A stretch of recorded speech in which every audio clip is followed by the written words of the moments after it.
হায় হায়, doctor Yunus পদত্যাগ করলেন, এইদিকে শেখ হাসিনা বাংলাদেশে ঢুকে পড়বেন জানালেন পিনাকি ভট্টাচার্য। এইদিকে সেনাপ্রধান কঠিন অ্যাকশনে যাচ্ছেন, বিস্তারিত রয়েছে ভিডিওতে, আপনারা দেখতে থাকুন। এই সিদ্ধান্তটা basically Pinaki Bhattacharya online king, ব্যাপক প্রভাবশালী একজন ব্যক্তি যিনি সরকারের ভিতের মধ্যে নাড়া দিতে পারেন, চাইলে আবার জয় বাংলা করে দিতে পারেন। এই যে বিকেএমই এর হাতেমালি থেকে 50 লাখ টাকার চেক নিচ্ছে, সার্জিসের পাশে ধরে আছে আক্তার। অন্তর্বর্তীকালে সরকার ডক্টর ইউনূস তিনি পদত্যাগের সিদ্ধান্ত নিয়ে ফেললেন। তিনি সংস্কার এবং বিচার হওয়া উচিত। তার অন্য পক্ষ আবার বিশ্বাস করে যে না, অতি দ্রুত নির্বাচন হওয়া উচিত। আসসালামু আলাইকুম সম্মানিত দর্শক, আজকের ভিডিওটি অত্যন্ত গুরুত্বপূর্ণ, অনেক স্পেশাল। আপনারা ভিডিওটি সম্পূর্ণ দেখবেন। সম্মানিত দর্শক মণ্ডলী, ডক্টর মোহাম্মদ ইউনূস চাপে পড়ে পদত্যাগ করতেছেন। দর্শক মণ্ডলী, আজকের এই ভিডিওতে পিনাকি ভট্টাচার্য চাঞ্চল্যকর তথ্য দিয়েছেন, আপনারা শুনলে রীতিমতো অবাক হয়ে যাবেন। দর্শক মণ্ডলী, সেনাপ্রধান কঠিন একটা অ্যাকশনে যাচ্ছেন। যাই হোক, আজকের এই ভিডিওটি দেখলেই আপনারা বিস্তারিত বুঝতে পারবেন। তো বেশি কথা না বাড়িয়ে আমরা মূল ভিডিওতে চলে যাই, আপনারা মনোযোগ সহকারে ভিডিওটি সম্পূর্ণ দেখতে থাকুন। এই সিদ্ধান্তটা basically Pinaki Bhattacharya online king, ব্যাপক প্রভাবশালী একজন ব্যক্তি যিনি সরকারের ভিতের মধ্যে নাড়া দিতে পারেন, চাইলে আবার জয় বাংলা করে দিতে পারেন। হ্যাঁ, তিনি বলেন ইনকিলাব জিন্দাবাদ, এমনকি কথার মার পেয়েছে মাঠের শক্তিতে তিনি প্রমাণ করেছেন যে তিনি চাইলে অনেক কিছু বাংলাদেশে ঘটাইতে পারেন। তো বিভিন্ন সময় এই অন্তর্বর্তী সরকারকে তিনি নানান ধরনের পরামর্শ দিয়ে থাকেন যে এটা এইভাবে হওয়া উচিত, এটা ওইভাবে হওয়া উচিত।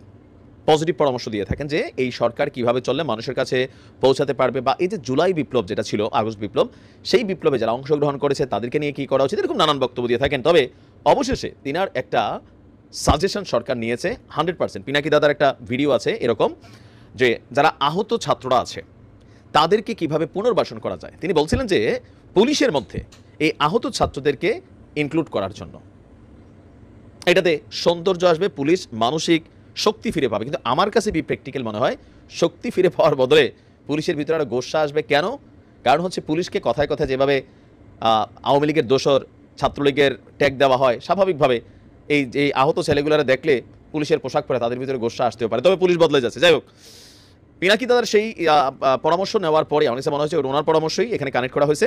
আজকে আমাদের স্বরাষ্ট্র উপদেষ্টা লেফটেন্যান্ট জেনারেল জাহাঙ্গীর আলম চৌধুরী বলছেন, জুলাই আগস্টে ছাত্র জনতার আন্দোলনে আহতদের মধ্যে প্রথমে 100 জনকে পুলিশের বিভিন্ন ইউনিটে কাজ দেওয়া হবে, পর্যায়ক্রমে এই সংখ্যা আরও বাড়ানো হবে। এছাড়া অন্যান্য মন্ত্রণালয়ে আহতদের পুনর্বাসনের উদ্যোগ নেবে। পুলিশের বিশেষ শাখার প্রধান কার্যালয় এসবি এবং অপরাধ তদন্ত বিভাগ সিআইডি কার্যালয় পরিদর্শন শেষে এই তথ্য জানিয়েছেন স্বরাষ্ট্র উপদেষ্টা। তিনি বলছেন যে আপনারা জানেন যে এই আন্দোলনের সময় অনেকে নিহত আহত হয়েছেন, যারা আহত হয়েছেন তাদের একটা কর্মসংস্থানের ব্যবস্থা কিভাবে করা যায় আমরা সেই বিষয়ে আলোচনা করছি। তো যারা আহত হয়েছেন তাদের পুলিশে চাকরি দেওয়ার বিষয়ে আমরা সিদ্ধান্ত নিয়েছি, আপাতত 100 জন। আর পরবর্তী সময় এই সংখ্যাটা র্যাপিডলি গ্রোথ করবে, মানে আরও বাড়তে থাকবে।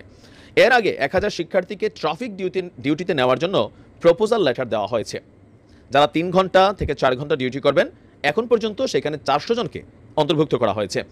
এর বাইরেও তিনি বলছেন যে ট্রাফিক ডিউটিতে কাজ করার জন্য আইনশৃঙ্খলা বাহিনীর অবসরপ্রাপ্ত সদস্যদের নিয়োগের জন্য প্রপোজাল লেটার দেওয়া হয়। আশা করেছিলাম অনেককে পাবো, কিন্তু সাড়া পাইনি। আমরা 500 জনকে দিয়ে শুরু করতে চেয়েছিলাম, এখন 50 জনের মতন পেয়েছি। লেখাপড়ার সাথে শিক্ষার্থীদের ট্রাফিকে কাজ করার বিষয়টা কেমন হবে প্রশ্ন করা হলে স্বরাষ্ট্র উপদেষ্টা বলছেন তারা যেন পড়াশোনা ঠিক রাখতে পারে, সেজন্য আমরা তাদের ডিউটির সময়টা কমিয়ে দিয়েছি, আর নিয়ন্ত্রণেও কাজ করতে পারে সেই ব্যবস্থা করছি, একটা সম্মানীয় দেওয়া হচ্ছে। তার মানে পিনাকি দাদা যে পরামর্শটা দিয়েছেন আহত যে সকল ছাত্ররা আছে তাদের জন্য এটা অনেক পজিটিভ। কিন্তু প্রশ্ন হচ্ছে, সরকার পরিবর্তনের পর এই যে জুলাই বৈষম্য বিরোধী ছাত্ররা শুধুমাত্র এখন আওয়ামী লীগের শত্রু না, মুখে মুখে বিএনপি যাই বলুক, তাদেরও কিন্তু একটা বড় ধরনের শত্রু মনে মনে কিন্তু আহত ছাত্ররা।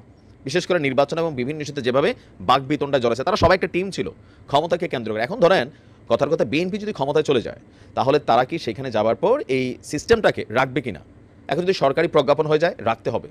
রাখলেও এই যে ছাত্ররা এখন ঢুকলে তারা যে ক্রেডিটটা পাবে, থানার ওসি সাহেব তাদেরকে যে সমীহ করবে, এসপি সাহেব যে সমীহ করবে, আইজি ডিআইজিরা করবে, পরবর্তী সময় রাজনৈতিক সরকার আসলে তারা কি এই সময়টা পাবে? সেটা একটা প্রশ্ন। খুবই বিরক্তি নিয়ে শুরু করেছি। এই যে বিকেএমই এর হাতেমালি থেকে 50 লাখ টাকার চেক নিচ্ছে, সার্জিসের পাশে ধরে আছে আক্তার। দুজনেই আমাদের খুবই ভালোবাসার মানুষ, আমাদের অনেক আশা এই তরুণ নেতৃত্বের প্রতি। আমরা মনে করি ওরা নতুন বাংলাদেশ গড়বে, এই স্বপ্ন ওরাই জাগাইছে। আক্তার আর সার্জিস, তোমাদের বলি, এই হাতেমালিকে চেনো না? যদি বলো চিনি না, তাহলে বলবো কার সাথে দেখা করতে যাইতেছো, কার কাছ থেকে অনুদান নিচ্ছ, সেটা আগে দেখে নিবা না? এটা দেখে নিতে হবে, দেখে নিবা এরপর থেকে। এটা একটা রিকোয়েস্ট থাকলো, এই লোকের আন্দোলনের টাইম একটা বক্তব্য শোনাই তোমাদেরকে, শুনো কি বলছে। এরকম একটা সংকটকালে আবারও এই ধরনের একটা সিচুয়েশন আমরা কিন্তু কখনোই আশা করিনি। আজকে এই যে তাণ্ডব আমরা গত কয়েকদিন দেখেছি, আমরা আশা করব সরকারের গোয়েন্দা সংস্থা এবং সরকারের গুরুত্বপূর্ণ যারা আছেন দায়িত্বে তারা এই বিষয়গুলি নিশ্চয়ই উদ্ঘাটন করবেন এবং তাদের বিরুদ্ধে প্রয়োজনীয় ব্যবস্থা নেবেন। এর মধ্যে আমরা সরকারের পাশে সবসময় ছিলাম, এখনো আছি, ইনশাল্লাহ আপনার পাশে আমরা থাকবো। ব্যবসায়ী সমাজ সবসময় আপনার পাশে। ওর হাতে কি রক্তের দাগ লেগে নাই? ওর 50 লাখ টাকা ছাড়া চলতেছিল না, টাকাটা ফেরত দাও। আমারও তো টাকা নাই, তাও আমি 1 মাসের মধ্যে তোমাদের 50 লাখ টাকা তুলে দেবো, প্রতিশ্রুতি দিলাম। ভিক্ষা করবো, ভিক্ষা ভিক্ষা। ওইতে কোনো গ্লানি নাই আমার সন্তানেরা শহীদ হয়েছে, তাদের পরিবারের জন্য 50 লাখ টাকা পাওয়া যাচ্ছে না, এর জন্য হাতেমালির কাছে তোমাদের হাত পাততে হচ্ছে, তা না হয় আমি ভিক্ষাই করলাম। কোন অ্যাকাউন্টে টাকাটা দিতে হবে জানা দিয়ে দিব নিয়ে। এবার আসেন আজকের আলাপে আসি। আজকে যে আলাপগুলো করবো এই তথ্যগুলো সারা ভাবে পাইতেছিলাম নানা সূত্র থেকে, একই তথ্য। এইগুলো এমন তথ্য ভেরিফাই করা যায় না, কিন্তু রাজনৈতিক ঘটনাবলী যা ঘটতেছে ওই তথ্যের সাথে মিলা যায়। অনেক কেনর অর্থ খুঁজে পাওয়া যায়। আপনারাও শোনেন, আপনারাও দেখবেন এক বিশাল ধাঁধা মিলে গেছে কেন কি ঘটতেছে। আসেন শুরু করি। ওয়াকার খুব চাপে আছে 2 কারণে। প্রথম চাপে আছে, সরকার গুমে জড়িত 24 জনের পাসপোর্ট বাতিল করেছে আর দেশ থেকে নিষেধাজ্ঞা দিয়েছে। এরা সবাই সেনা অফিসার। ওয়াকার এটা ঠেকাইতে পারি না, চেষ্টা করেছিল কলে। এই নিয়ে আর্মির একটা অংশে ক্ষোভ আছে, কারণ এই তালিকা পূর্ণাঙ্গ না, আরো অনেকেরই নাম আসার সম্ভাবনা আছে, তাই অনেকেই বিলা ওয়াকারের উপরে। এটা দেখলে একদিকের কথা। আবার মিস্ত্রি আইসা নিয়ম বহির্ভূতভাবে দেখা করে গেছে ওয়াকারের সাথে। এটা আর্মির ন্যাশনালিস্ট অংশ যেটা সবচেয়ে বড়, তারাও হয়েছে বিলা। আবার শোনা যাইতেছে ওয়াকারকে নাকি 3টা প্যাকেট দিয়ে গেছে। তো প্যাকেটের মধ্যে কি আছে জানি না, কিন্তু ওয়াকাররা প্যাকেট করে ফেলছে। প্যাকেটের মধ্যে কইতেছে এমন কোনো কমিউনিকেশন ডিভাইস হয়তো আছে যেগুলা দিয়া ওয়াকারের সাথে ইন্ডিয়া খুব সিকিউর লাইনে কথা কইবার পারবে, গুটু করবে পারবে। তো যাই হোক, তো এখন ওয়াকার যাবে কই? তারে এখন কে বাঁচাবে? সে ছুটে গেছে খালেদা জিয়ার কাছে। সে বিএনপির সাপোর্টটা নিয়ে নিল। ন্যাশনালিস্ট আর্মি অফিসাররা সৈনিকদের দেখাইলো, দেখো আমিও তো ন্যাশনালিস্ট, দেখো খালেদা জিয়ার সাথে আছি আমি, আমার উপরে বিলা হোক কেন, আমি কি তোমার পর? চাপটা একটু কমলো, তাই না? এখন প্রশ্ন হইতেছে মিস্ত্রির কি এমন দায় পড়লো যে ওয়াকারের সাথে এসে দেখা করাই লাগলো? ইন্ডিয়া চায় তার আরেক দাস এরশাদ ক্ষমতা থেকে উৎখাত হইয়া সামেসি কোনো যেমন রাজনীতি করে গেছে, ঠিক তেমনি আওয়ামী লীগ রাজনীতি করুক। এর একটা প্ল্যান করেছে। সে প্ল্যানটাই ওয়াকারের কানে দিছে পানি পড়ার মতো করে। আচ্ছা, এটা ইন্টারেস্টিং কথা বলি। বাংলাদেশে 3টা ইন্ডিয়ার সেবাদার শাসক ছিল, মুজিব, এরশাদ আর হাসিনা। 3 জনের পরিণতি এক, ক্ষমতা থেকে উৎখাত। আগামীতে যারা ইন্ডিয়ার সেবাদাস লাইনে আসতে চান, এই ইতিহাসটা মাথায় রেখেন, কামে দিবে। বাংলাদেশে ইন্ডিয়ার সেবাদাসদের কোনো জায়গা নাই। হাসিনাকে কেন ইন্ডিয়া চায় বাংলাদেশে? কেন হাসিনার রেহানার আন্ডা বাচ্চাদেরকে দিয়া করলো না, বা আওয়ামী লীগের অন্য কোনো নেতাদের দিয়া করলো না? তারা দেখেছে আওয়ামী লীগে আর কোনো ইউনিফাইং ফিগার নাই, মানে যারা দিয়া পুরো আওয়ামী লীগকে ইউনিফাইড করা যায়, ঐক্যবদ্ধ করা যায়। জয়রে দিয়া চেষ্টা করছে, বুঝা গেছে ওরে দিয়ে হবে না। হ্যাঁ, জয় গল্প খেলিচ্ছে, দেখেন ওই নিজের লাইনে ফিরে গেছে। ওর বুড়ি দেখেছেন? হ্যাঁ, বুড়িটা দেখে দেন। এইটা সাহেব মাল টেনবি, দিন রাত কাম কাজ নাই, বুড়ি হবি না। আবার ডেটিং অ্যাপস ইউজ করে গার্লফ্রেন্ড জুটেছে। আমি বুঝি না, বুঝছাও। ওই যে কুত্তাটা নিয়ে বসে থাকিছিল না, কুত্তাটা গলে সুন্দরী আসছিল কলে, তারপর গার্লফ্রেন্ড লাগে কেন বুঝি না। আবার ওর কাজিন টিউলিপের বিরুদ্ধে দুর্নীতির অভিযোগ উঠেছে। ফ্ল্যাট নিছে, ফ্ল্যাট বিনা পয়সায়। ওই ফ্ল্যাট নিয়ে লিটনের ফ্ল্যাট বানাবি, ওই ওর চাকরি বাকরি তো যাবে, তো আয় উপার্জন ক্যাঙ্কা করে হবি, ওই লিটনের ফ্ল্যাট দিয়ে আয় উপার্জন করবি। তো যাই হোক, আবার টিউলিপের বোন রূপন্তী ও ধরা খাইছে, ওই একই ফ্ল্যাট কিচ্ছা। ফ্ল্যাট এত পছন্দ ওদের লিটনের ফ্ল্যাট, বুঝছাও। পুতুলেরা 5 হাত লাথি দিয়া বিশ্ব স্বাস্থ্য সংস্থা থেকে খাতাবি, আমি কয়ে দিলাম, লিখে রাখেন। ববিও ধরা খাবি না, ওয়েট করেন। এগুলো গেলে এমনি হচ্ছে না, এইগুলা কোনো র্যান্ডম ঘটনা না। হাসিনার পুরা ফ্যামিলি নেক্সট জেনারেশন যেন মাথা তুলবেন না পারে, সে ব্যবস্থা করবে ওয়েস্টার্নরা, পশ্চিমারা, বুঝছাও। তার মানে বুঝেছেন তো, হাসিনারে ছাড়া উপায় নাই ইন্ডিয়ার। তারাই সামনে রেখে আওয়ামী লীগটা গুছায় শেষ চেষ্টা করবে, তার রাজত্ব কিছুটা যদি রক্ষা করবে পারে। এখন কেমনে হাসিনাকে বাংলাদেশে আনবি? ওই যে শর্ট করে ঢুকে পড়বে কইছিল না, ওই শর্ট করে ক্যাঙ্কা করে ঢুকে দিবি, সেটার প্ল্যান কি? হাসিনাকে ফেরত দিবে ইন্ডিয়া, এটা কয়ে গেছে মিস্ত্রি। আবার লাফাই উঠেন না যে ইন্ডিয়া কত ভালো, হাসিনাকে ফেরত দিচ্ছে। হ্যাঁ, তাই মনে হচ্ছে ফেরত দিলে তো ওয়াকারের সাথে কথা কওয়া লাগে না। ওয়াকারকে সে কন্ডিশন দিছে, সেটা হইতেছে তারে এরশাদের মতো নিজ গৃহে অন্তরীণ রাখতে হবে। এরশাদকে যেমন রাখিছিল না, খালেদা জিয়াকে রাখিছিল না, সিঙ্গা করে রাখা লাগবি। সেই গৃহ কোনটি? নিজ গৃহ কোনটি? গোপালগঞ্জের টুঙ্গিপাড়া, উঠি থাকবে হাসিনা। আর কি হাসিনার দলকে নির্বাচন করবে দেওয়া লাগবে। মির্জা ফখরুল প্রফেসর ইউনূসকে গিয়া কয়ে আসছে না, এটা সাহেব ওটা দেখান যে মির্জা ফখরুল কয়ে আসছে প্রফেসর ইউনূসকে। বিএনপিকে তার রেটরিক বদলাইতে হবে, তার রাজনীতির ভাষা, স্লোগান এই সমস্ত বদলাইতে হবে, বক্তৃতা বদলাইতে হবে। তাহলে মুক্তিযুদ্ধের কথা, 72-এর সংবিধানের কথা কওয়া লাগবে। আর জামাতের সাথে দূরত্ব সৃষ্টি করা লাগবে, জামাতে গেলানো লাগবে। কি করছে?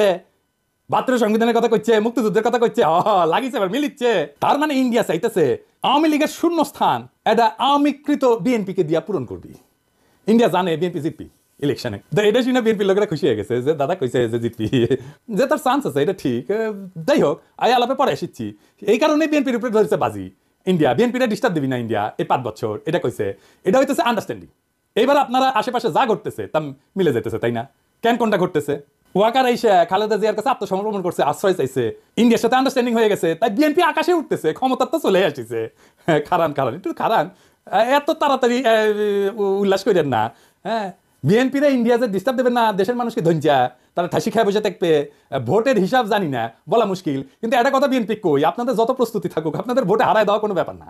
একটা সিরিয়াস টিম যদি কাজ করে 3 মাস মাত্র, আপনার বিরোধী শক্তিগুলো যদি ঐক্যবদ্ধ হয়ে যায়, কয়েকটা স্ট্র্যাটেজিক মুভ নেয়, আপনি হারবেন কিনা জানি না, কিন্তু আপনার আসন সংখ্যা ব্যাপকভাবে কমায় দেওয়া যাবে। কেউ যদি এটা করে কি হবি, আমি যা যা কইলাম তা যদি ঘইটা যায়, মানে হাসিনা যদি আসে, গোপালগঞ্জে যদি ঘাটি গাড়ে, আওয়ামী লীগ যদি নির্বাচন করে, বিএনপি অজুহাত দিবে আমাদের কি দোষ, এটা তো প্রফেসর ইউনূসের সরকার করে। আমাদের আজকের বিষয় হচ্ছে হঠাৎ কেন পদত্যাগ করতে চান বা অন্তর্বর্তীকালীন সরকারের প্রধান ডক্টর মোহাম্মদ ইউনূস এই ছাত্রদের উপর অভিমান করে এক পর্যায়ে বললেন যে আমাকে তাহলে তোমরা ছেড়ে দাও, আমি চলে যেতে চাই। অন্তর্বর্তীকালীন সরকারে তোমরা আরেকজনকে প্রধান উপদেষ্টা বানিয়ে নাও। আমাদের প্রধান উপদেষ্টা এখন আগে পদত্যাগপত্র আইন মন্ত্রণালয়ে পাঠিয়ে দিয়েছেন। আসসালামু আলাইকুম ওয়া রাহমাতুল্লাহি ওয়া বারাকাতুহু। যে যেখান থেকে ভিডিওটি দেখতেছেন সবাইকে জানাই মনের অন্তঃস্থল থেকে ভালোবাসা অভিনন্দন।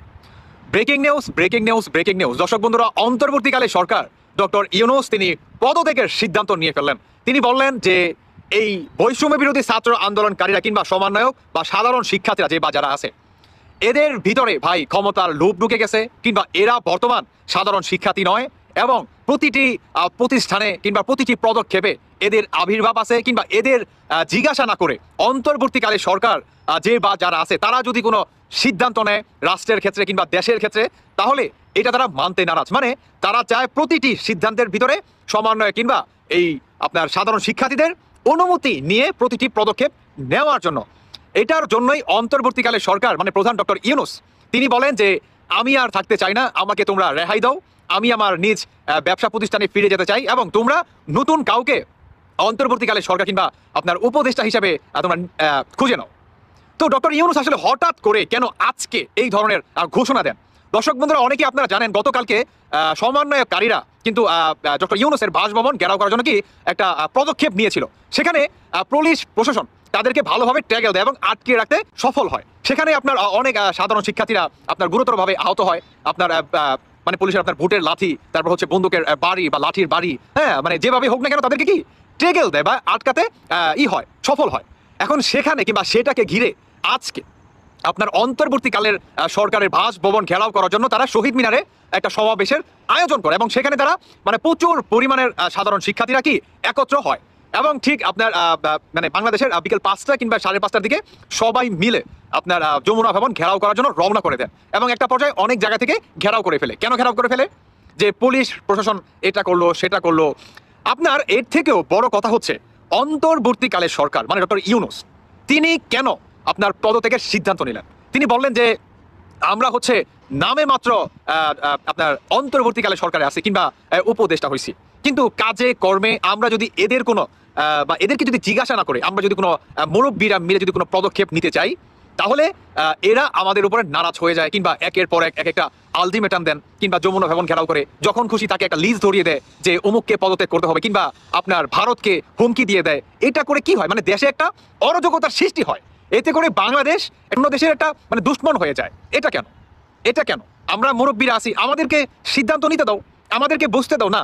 তারা নিজেরা সিদ্ধান্ত নিবে কে চাকরি করবে কিংবা কোন পুলিশ চাকরি করবে না, তারপর হচ্ছে আপনার দেশ কারা চালাবে, দেশ কিভাবে চলবে, কারা চালাবে, নির্বাচনে কি আসবে না, মানে কোন রাজনৈতিক দল থাকবে কি থাকবে না, মানে প্রতিটি সিস্টেমে এই সমন্বয়কারী কিংবা সাধারণ শিক্ষার্থীরা তারা মনে করেন আপনার ডিসাইড করে দেয়। এখন এটাকে নিয়ে অন্তর্বর্তীকালে সরকার তারা কি সবাই নারাজ। ডক্টর ইউনূস তিনি স্পষ্ট ভাষায় বললেন যে আমাকে দিয়ে হবে না, তোমরা আমাকে রেহাই দাও এবং নতুন কোনো উপদেষ্টা তোমরা খুঁজে নাও, আমাকে আমার ব্যবসা প্রতিষ্ঠানে ফিরে যেতে দাও কিংবা যেতে পারলে আমি খুশি হই। দেখেন ভাই, আমি আসলে সর্বশেষ একটা কথাই বলতে চাই, এই সমন্বয়কারীরা কিংবা আপনার সাধারণ শিক্ষার্থীরা এদের বর্তমান দেশের যে অবস্থা, মানে তাদের আসলে বর্তমান ভাই পড়াশোনা ভালো লাগে না, তারপর হচ্ছে আপনার কি বলে মানে তারা যে আপনার দেশের আইন কানুন মেনে চলাফেরা করবে কিংবা আপনার করবে সেটা তাদের ভালো লাগে না। তাদের আসলে ক্ষমতার লোভ পেয়ে বসছে। মানে আপনার পুলিশের ক্ষমতা কেমন, আমি ট্রাফিক সামলাবো আর হচ্ছে সাধারণ মানুষের মানে আঙুল দিয়ে উঠাবো আর বসাবো, মানে তাদের এইগুলো করতে ভালো লাগে এবং তারা কি মজা পেয়ে গেছে। এটার জন্যই অন্তর্বর্তীকালে সরকার যে বা যারা তারা কি নারাজ এদের প্রতি এবং ডক্টর ইউনূস তিনি পদত্যাগের সিদ্ধান্ত নিয়ে ফেলেন। আপনারা অনেকে কিন্তু ফার্স্টে এটা কি ছোট্ট একটা ক্লিপ কিন্তু দেখছেন কিংবা শুনছেন। এখন ভাই আমার একটা প্রশ্ন, এই অন্তর্বর্তীকালে সরকার মানে আর কাউকে যেতে হবে না, শুধুমাত্র 1% একজন ব্যক্তি, সেটি হচ্ছে ডক্টর ইউনূস।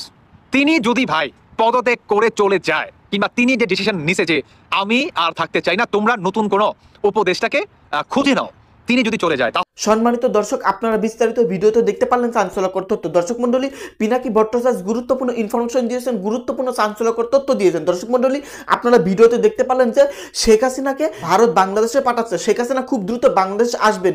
ইতিমধ্যে খালেদা জিয়া বাংলাদেশ ত্যাগ করেছেন, এই সুযোগে শেখ হাসিনা বাংলাদেশে ঢুকে পড়বেন, এমন একটি তথ্য দিয়েছেন পিনাকি ভট্টাচার্য। সম্মানিত দর্শক মন্ডলী, সেই সাথে ডক্টর মোহাম্মদ ইউনূস পদত্যাগ করতে পারেন সমন্বয়কদের চাপে। দর্শক মন্ডলী, এমনই তথ্য জানা যাচ্ছে। ডক্টর মোহাম্মদ ইউনূস কি পদত্যাগ করবেন নাকি নির্বাচনের আগ পর্যন্ত তিনি থাকবেন? দর্শক মন্ডলী, আজকের এই ভিডিওতে অনেক চাঞ্চল্যকর তথ্য পেলেন বর্তমান দেশের জানা অজানা সকল রহস্যময় তথ্য নিয়ে। দেখ, আজকের এই ভিডিওতে অনেক রহস্যময় ভিডিও জানতে পারলেন, অনেক রহস্যময় তথ্য জানতে পারলেন, অনেক গোপন তথ্য জানতে পারলেন। দর্শক মন্ডলী, এ সম্পর্কে আপনারা যদি কিছু বলতে চান, আপনারা বাংলাদেশের সাধারণ নাগরিক হিসেবে আপনারা কি বলতে চান, এই দেশকে নিয়ে আপনাদের মন্তব্য কি, আপনাদের গুরুত্বপূর্ণ মন্তব্য ভিডিওর কমেন্ট বক্সে অবশ্যই ঝটপট জানিয়ে দিবেন। ভিডিওর সঙ্গে সম্পূর্ণ আকারে থাকার জন্য আপনাদের সবাইকে অসংখ্য ধন্যবাদ।